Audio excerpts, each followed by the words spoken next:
Matin nouveau, une fois encore, pour préparer, pour méditer, pour se laisser toucher par l'évangile du dimanche suivant, ce sera le 19 septembre.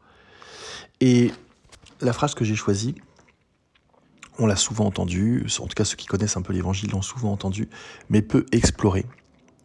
Jésus place un enfant au milieu d'eux et dit « Quiconque accueille un enfant comme celui-ci m'accueille ». Et la question que ça a suscité en moi, c'est évidemment Jésus qui parle à ce moment-là, dans cet espace-là, parle de beaucoup plus grand que lui. Il ne parle pas simplement de ce Jésus qu'on fréquente au quotidien et qu'on connaît depuis 30 ans, qui a fait le charpentier. Il parle d'un espace beaucoup plus vaste, qui est l'espace du divin. Et le fait de comparer cet espace du divin à la présence d'un enfant ne peut que nous surprendre si on se laisse un tout petit peu interpeller en disant enfin, comment quoi. L'enfant, c'est ce qui vient au monde, c'est ce qui est petit, c'est ce qui est fragile, c'est ce qui commence. Dieu ne commence pas. Dieu est très vieux, très sage. Il est d'une éternelle vieillesse, si j'ose dire. Et comment Dieu peut-il se comparer à ce qui vient au monde ? Et je crois que justement, cette vision que Dieu, à travers Jésus, donne de lui-même, casse un peu cette image du vieillard Chronos. Vous savez, très souvent dans certaines églises, je pense à Saint-Sulpice, mais à d'autres aussi, le Père est représenté comme un vieillard barbu, c'est-à-dire la vieillesse, la sagesse. Et jamais comme un enfant, à vrai dire. Jamais comme ce qui commence. Mais on peut dire que peut-être ça fait partie des deux attributs divins, l'omniscience, le fait de tout savoir, mais c'est une omniscience qui aime à goûter et à découvrir comme un enfant qui découvre le monde. Cela veut dire qu'il y a dans le cœur de Dieu une perpétuelle découverte, une perpétuelle joie de découvrir, un étonnement perpétuel. Cet étonnement dont certains philosophes ont dit qu'il était peut-être la clé de la véritable sagesse. Ne jamais rien regarder comme si on le connaissait déjà, mais le découvrir.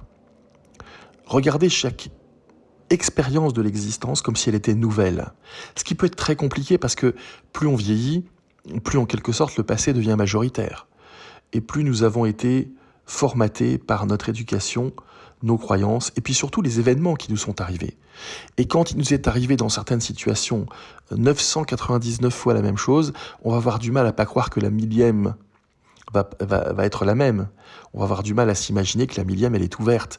En fait, tout est toujours ouvert. Et cette vision qu'a Dieu de l'existence et de nous, cette perpétuelle curiosité de l'enfant, est absolument nécessaire si on veut découvrir qui est Dieu, si on veut percer son mystère. Quiconque accueille le royaume, c'est-à-dire quiconque accueille nos relations, quiconque accueille la façon dont il est présent à ce monde, dont il le regarde, doit le regarder comme un enfant. On ne peut pas faire plus clair comme enseignement. C'est-à-dire doit tout regarder à neuf. Et quand on regarde tout à neuf, avec une certaine curiosité, sans prétendre savoir déjà à l'avance ce que nous voyons, ce que nous savons, ce qui va se passer, cela change radicalement l'existence. Par exemple, je prends un exemple tout simple. Dans l'évangile de Jean, la rencontre de Jésus avec la Samaritaine. Il sait qui elle est, il sait ce qu'elle a fait, mais il questionne. Et ses questions, sa curiosité, sa fraîcheur, bien que sachant qui elle est, et elle finit par découvrir rapidement qu'il sait très bien qui elle est, mais il découvre avec elle. Eh bien, ça l'aide elle aussi à porter sur elle un regard de découverte. Il peut en être de même pour nous, pour chaque instant d'existence et pour chacune de nos rencontres.